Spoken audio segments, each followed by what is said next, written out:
Hello guys, this is रोमांसिक और आज हम पढ़ने वाले हैं मेटल और नॉन मेटल, धातु और अधातु के कुछ इंपॉर्टेंट क्वेश्चंस के बारे में। इस वीडियो में हम ये भी देखेंगे कि पिछले कुछ सालों में सीबीएसई के 10th क्लास के बोर्ड में किस तरह के क्वेश्चंस आ चुके हैं एग्जाम के अंदर। इन क्वेश्चनों को करने का फायदा ये भी होगा कि हमें पता चलेगा कि बोर्ड किस तरह के क्वेश्चंस हमसे पूछती है। और अभी तक तो हमने चैप्टर पढ़ लिया, लेकिन हमें ये नहीं पता ना कि किस तरह के क्वेश्चंस आने वाले हैं जी इस चैप्टर में, है ना। तो ये सारे डाउट्स आपकी इस वीडियो में क्लियर होने वाले हैं। तो स्टार्ट करते हैं अपनी class. If you like my video please like and subscribe.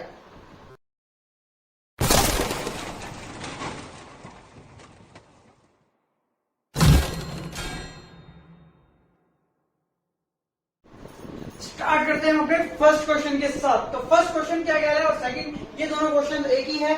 मैंने इसलिए लिख दिया ताकि आपको 100% कंप्लीट हो जाए क्वेश्चन। देखिए, एक तत्व है हमारा, एक एलिमेंट है जो ऑक्सीजन से विक्रिया करता है, ऑक्सीजन से रिएक्शन करता है तो A2O3 बनाता है, जिसकी प्रकृति, इसका जो नेचर है वो अम्लीय है। कैसा है?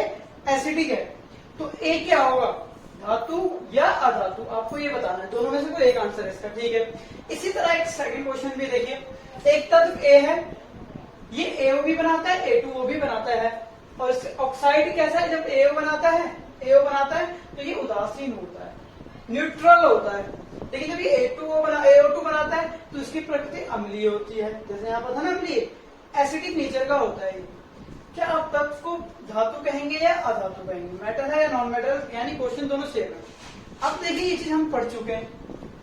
फिजिकल प्रॉपर्टी ऑफ मेटल मैंने बताई थी आपकी, और नॉन मेटल की बताई थी। धातु और अधातु की मैंने क्या बताई थी? भौतिक गुणधर्म बताए थे। तो वहां पर मैंने आपको बताया था, अम्लीय प्रकृति का कौन बनाता है? ऑक्साइड। अम्लीय प्रकृति का ऑक्साइड कौन बनाता है? एसिडिक नेचर का कौन बनाता है? तो हाँ जी, आंसर होगा इसका, हाँ सही कह रहे हैं आप, अधातु। अधातु यानी नॉन मेटल। जो नॉन मेटल होता है, अधातु होता है, ये अम्लीय प्रकृति का ऑक्साइड बनाता है, एसिडिक नेचर का ऑक्साइड बनाता है। ठीक है, नेक्स्ट देखते हैं। सेकंड क्वेश्चन है, एक धातु, एक मेटल और एक अधातु नॉन मेटल का नाम लिखना है, जो कि कमरे के तापमान पर, रूम टेम्परेचर पे क्या होता है? द्रव अवस्था में यानी लिक्विड फॉर्म में पाई जाती है। तो मैंने आपको बताया था, धातु यानी मेटल की बात करें तो वो मरकरी है, जो कि मेटल होते हुए, धातु होते हुए भी ये द्रव अवस्था में यानी लिक्विड फॉर्म में होती है। अधातु ब्रोमाइन है, जो कि क्या होता है? ये अधातु है, नॉन मेटल है, फिर भी ये लिक्विड फॉर्म में यानी द्रवावस्था में पाई जाती है। थर्ड है, एक अधातु X है, यानी नॉन मेटल है। X हमारा कोई नॉन मेटल है, विभिन्न रूपों Y Z में पाया जाता है, और इसकी दो फॉर्म है, एक Y और एक Z, दो फॉर्म में है। Y कठोरतम प्रकृति का है, जो Y है वो हार्ड है बिल्कुल नीचे में, और जो Z है वो इलेक्ट्रिसिटी को कंडक्ट करता है, विद्युत का चालन करता है। तो बताइए X Y Z क्या होता है? तो मैंने आपको बताया था, जो X होता है कार्बन है, और कार्बन के एलोट्रॉप्स पढ़ाए थे, आपको पढ़ाए थे मैंने, 3 बताए थे जी। वहां पर एक और बताया था, लेकिन यहाँ पर हमें उसके जिक्र नहीं करना, हमें ये सिर्फ 2 ही पूछ रहा है, तो 2 ही की बात करेंगे। तो जो हार्ड होता है, कठोर होता है, वो हीरा होता है, और ये कार्बन का अपरूप होता है, एलोट्रॉप होता है। और जो Z है हमारा, ये इलेक्ट्रिसिटी को कंडक्ट करता है, सुचालक है, वो ग्रेफाइट है, जो आपकी पेंसिल के अंदर होता है, विद्युत का क्या कहते हैं? चालन करता है। ठीक है, उस धातु, उस मेटल का नाम बताना है, नाम लिखिए जिसका गलनांक, मेल्टिंग पॉइंट बहुत कम होता है, यानी यह आपकी हथेली से भी गल जाएगा। यानी आपने उसको अपने हाथ पे रखा, कान पे रखा, तो वो क्या होगा? मेल्ट हो जाएगा, पिघल जाएगा। लेकिन है क्या वो? जी वो धातु है, मेटल है। तो कौन है? तो जी हाँ, वो हमारा गैलियम और सीजियम है। ये हम हाथ पे रखोगे और ये पिघल जाएगा, मेल्ट हो जाएगा। क्यों? जबकि ये क्या है? धातु है। ठीक है, इन सभी क्वेश्चनों को आप वीडियो को पॉज करें और नोट करते रहे। क्वेश्चन है हमारा, जो चांदी के गहने होते हैं हमारे पास, ज्वेलरीज वगैरह होती है सिल्वर की, कुछ समय बाद अपनी चमक खो देते हैं, जो शाइनिंग होती है वो खत्म हो जाती है। यानी, और ये क्वेश्चन ऐसे भी एग्जाम में होता है कि काली हो जाती है, जो चांदी होती है कुछ समय बाद काली हो जाती है, ब्लैक हो जाती है। इसका रीजन बताओ, क्वेश्चन आता है। तो बताया था मैंने आपको कि जो हमारी सिल्वर होती है, Ag होती है, वो रिएक्शन कर जाती है H2S के साथ, और क्या बना देती है? जी हाँ, Ag2S plus H2 hydrogen gas release करती है। ये जो चीज होता है सिल्वर सल्फाइड, जिसकी वजह से ये अपनी चमक खो देती है। ठीक है, तो आपका आंसर है इसका सिल्वर सल्फाइड।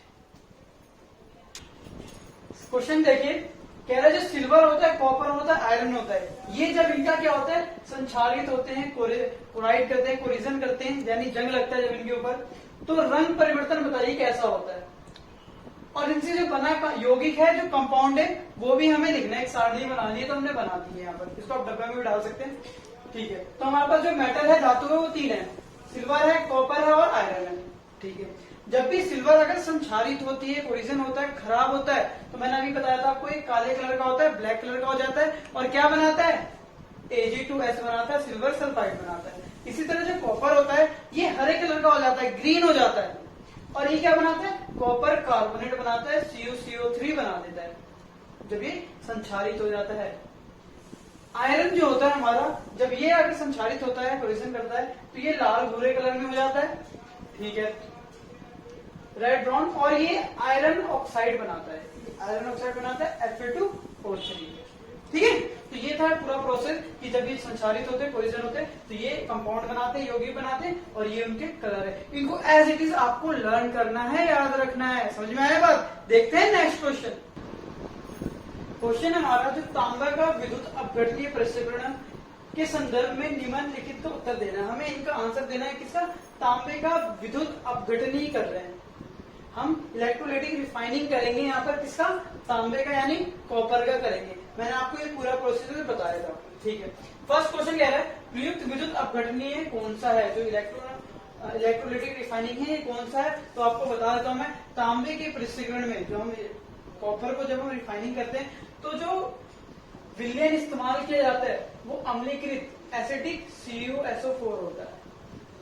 ठीक है, इसका हम यूज करते हैं इसके अंदर, यहाँ पर जो इसके अंदर यूज करते हैं वो CuSO4 होता है हमारा। ठीक है, हम इससे तांबे को यानी जो कॉपर होता है उसको रिफाइनिंग कर लेते हैं।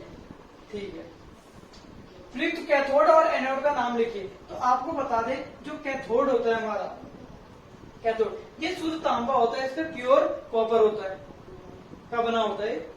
और जो एनोड होता है ये अशुद्ध तांबा यानी इम्प्योर कॉपर का बना होता है। ठीक है, फिर नेक्स्ट हमारा थर्ड क्वेश्चन आता है, कैथोड और एनोड पर क्या होता है। तो आपको बता दूं, जो कैथोड होता है, कैथोड पे क्या काम करता है, जो शुद्ध तांबा होता है, प्योर मेटल है, वो यहाँ आ जाता है, और जो तांबा होता है वो इस सॉल्यूशन में घुल के एनोड पर चला जाता है। ये पूरा प्रोसीजर होता है। तो इन तीनों के आंसर मैंने बताया, एज इट इज आपको इसको नोट करना है। होता है नहीं कि जब हम क्या करते हैं, इसमें कॉपर सॉल्यूशन विलियन है, प्योर कॉपर हमारे यहाँ चला जाएगा।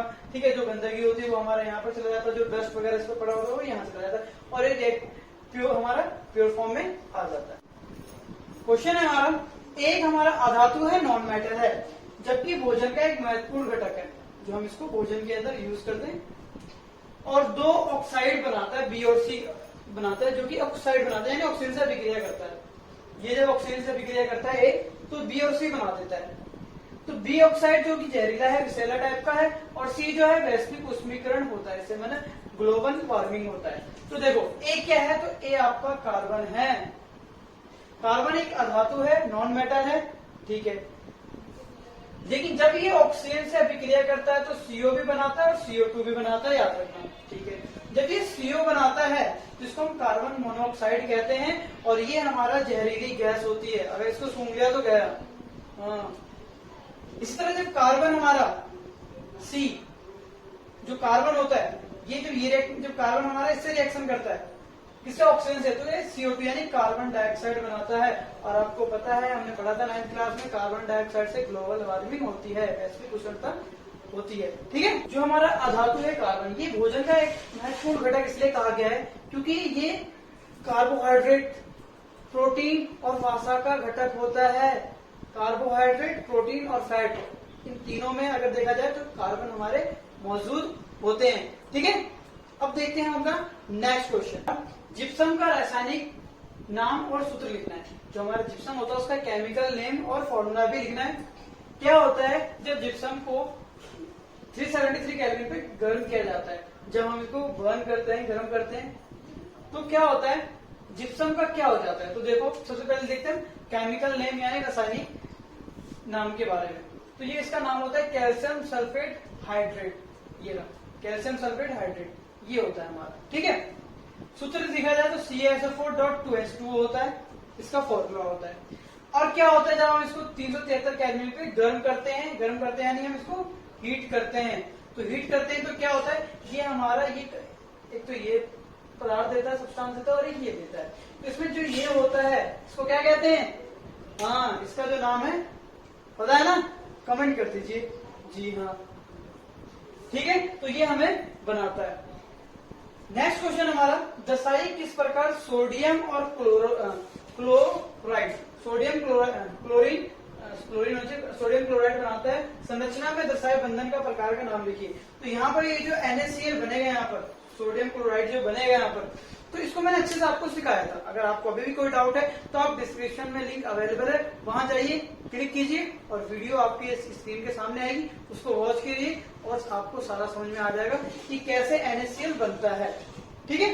नेक्स्ट देखते हैं, संरचना में दर्शाए बंधन, बंध को यानी बंधन कह सकते हो, बॉन्ड का प्रकार का नाम लिखिए। मैंने किस प्रकार का बॉन्ड होता है तो ये आपको बता दिया जाए। ये जो NaCl जब आपस में मिलते हैं तो ये आयनिक बॉन्ड बनाते हैं। क्वेश्चन आई होप आपको अच्छे से समझ में आ गया होगा, आपको यही पता चल गया होगा किस तरह से हमारे एग्जाम में क्वेश्चन आने वाले हैं। आपके जो भी क्वेश्चन आने वाले हैं 1 मार्क्स कर करके आने, चाहे वो 3 मार्क्स हो चाहे 5 मार्क्स हो, सबको 1 मार्क्स में कन्वर्ट कर दिया जाएगा। यानी आपको 1 मार्क्स के जो क्वेश्चन होते हैं, जिस तरह मैंने आपको समझाया, इस तरह आपको सारे चैप्टर्स के अंदर साइंस के एज इट इज आपको समझ के लर्न करने हैं। आपके ज्यादातर क्वेश्चन वहां से पूछे जरूर जाएंगे।